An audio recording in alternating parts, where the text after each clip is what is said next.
Shadow the Hedgehog's existence has generated a ton of discussion stemming from the events that take place in the story of this game. Shadow the Hedgehog features a whopping 22 levels, 10 different endings, and 326 different optional paths that you can take to get to these endings. Now you're probably asking, who the hell has the time to uncover all these pathways? The answer is 6-year-old me.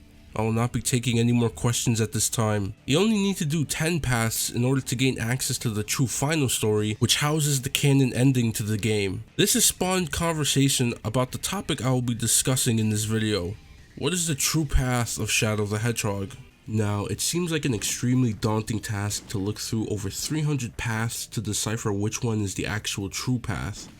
But there is a way to simplify this process. We must look at what happens in the final story and take into account Shadow's motivations that are laid out in the opening cutscene of the game. In this cutscene, Shadow contemplates the meaning behind the weird visions he's been having, mainly about Maria's death. This falls in line with Sonic Heroes, where Shadow very clearly doesn't remember what happened to him before the events of SA2.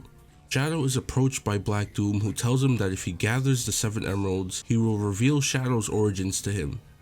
Shadow goes ahead with this plan and sets off to search for the 7 Chaos Emeralds. The last story has many events unfold due to events that transpired in some of the levels leading up to the final story. These things must be in line with the true path we uncover. Shadow doesn't fight Sonic or Black Doom, so any ending where this happens before last story isn't canon. Eggman must be alive, so every possible path where Eggman gets karate chopped to death by Shadow isn't canon as well. The next thing is that the Chaotix have to have found the computer room and used data they collected to hack into the system. This means that every possible path that doesn't go through Prison Island and Cosmic Fall in the same route is not canon. The Gun Commander seems to have a change of heart about Shadow and the Professor at the end of the final story, but there had to be some developments along the way to get him there.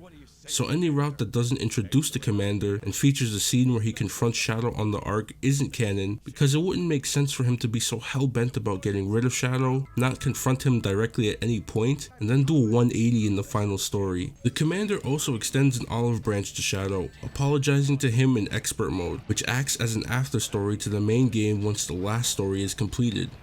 I'm counting this as canon because it provides some insight as to why Shadow would join Gun in Sonic 06. Lastly, Eggman reveals to Shadow that he is the real deal and not an android, so any path that doesn't have Shadow end up in Iron Jungle is not canon, as that is where the Shadow android stuff comes into play. I also want to make it clear that some missions that you don't do that involve warring factions is also canon. For example, in this canon path, if you do the Dark mission on Prison Island, the Hero mission is also canon regardless, because Charmy had to have found the discs in order for Team Chaotix to use the data to hack into the Ark's computer as seen in the last story.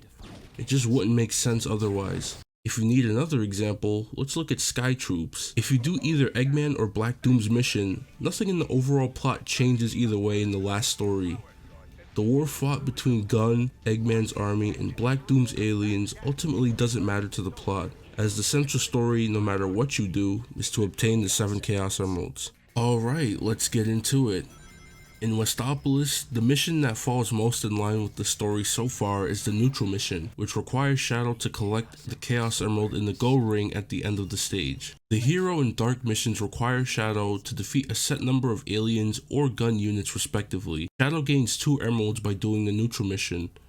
His only goal so far is to simply find the 7 emeralds. Doing the Neutral mission takes you to Glyphic Canyon, where, once again, the Neutral mission is the one that aligns most with Shadow's current objective. The Dark mission requires you to activate 5 Temple Jewels to empower the aliens, while the Hero mission is by and large the same one as in Westopolis. Instead of helping Sonic, you're helping Knuckles. And to clarify, you can get the 3rd emerald no matter which mission you do, but Shadow hasn't aligned himself with either side, so there's no reason to do the Hero or Dark missions just yet.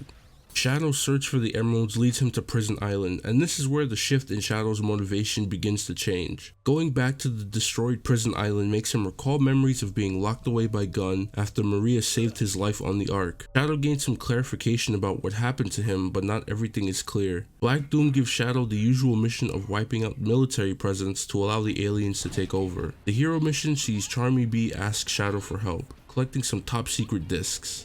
The The neutral mission is to simply head for the gold ring, which gets you the 4th emerald, but the following level of Sky Troops doesn't offer any real plot significance. There's 2 warring factions in that level, and the neutral path offers no Chaos Emerald, so it would be non-canon based on the rules I established earlier. There's no real reason to help Charmy in Prison Island. The most logical path to take here is the Dark Mission, as Black Doom did promise Shadow he would reveal the past to him as he gathered the emeralds. Feelings of frustration at being locked away would come up for Shadow due to being on Prison Island, so the Dark Mission makes sense story-wise. Doing the Dark Mission also gets you the 4th Chaos Emerald. Shadow's memories are still hazy, so Black Doom shows Shadow a scene from 50 years ago on the Space Colony Ark where Shadow and Maria are running away from gun soldiers. As Shadow progresses through the level, he regains his memories with Maria about what happened on the Ark. So the most likely path to take here in this level named The Doom is to help Maria save Ark researchers who had been injured due to Gunn's radical takeover of the space colony. Shadow is now back in the present on Iron Jungle, still unaware of what it all means. He encounters a multitude of Shadow androids. This falls in line with what we saw at the end of Team Dark's story in Sonic Heroes, where it's implied that Shadow could possibly be an android. Shadow spots Eggman heading back to his base and with Omega's help chases him down. It's important to do the hero mission here, as doing the mission lands you in Cosmic Fall, which has an ending where Eggman doesn't get killed by Shadow.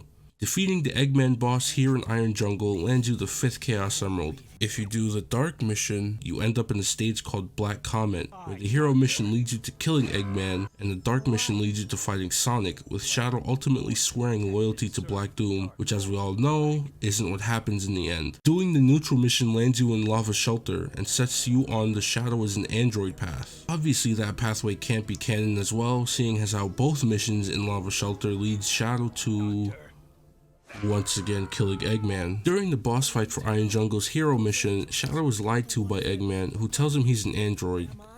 The reason why Eggman lies is never made clear.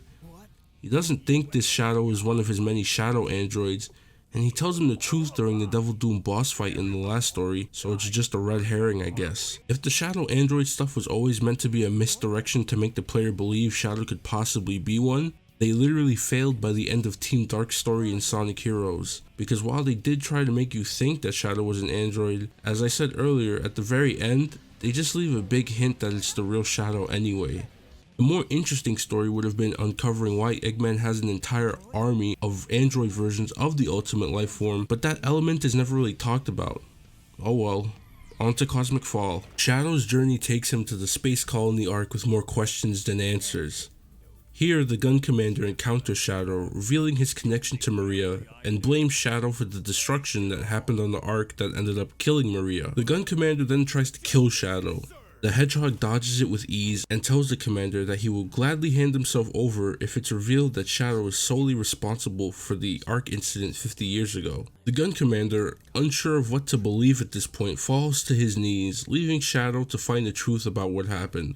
In Cosmic Fall, you either do the Dark mission, which is simply get to the 6th Emerald, or you help Vector find the infamous computer room. The Dark mission is the correct choice here, because if you do the Hero mission, it's implied that Shadow kills himself, which is insane on so many levels. How the hell was this game rated E10+? You also defeat Black Doom here, which isn't supposed to happen yet. The Dark mission ending sees you fight Eggman, obtain the 7th Emerald, leading to Shadow affirming to himself that he is indeed the ultimate life form and the protector of the Ark, telling Eggman to leave and never return. This ending seems to suggest that Shadow continues to live in solitude on the Ark, which I don't think is too far out of the realm of possibility, to be honest with you. Shadow is last seen on the Ark at the end of the final story. I know he says he's leaving the past behind him, and the Ark would be a part of that past. It's also possible that being on the Ark also gives him peace of mind. He does decide to team up with Gunn, so the trauma of what happened seems to not affect him anymore. We stand the emotional growth of a 3-foot hedgehog. With the 7 emeralds obtained, Shadow heads to the Black Comet and the events of the last story unfold. This entire route that I've laid out here is also known as Path 153.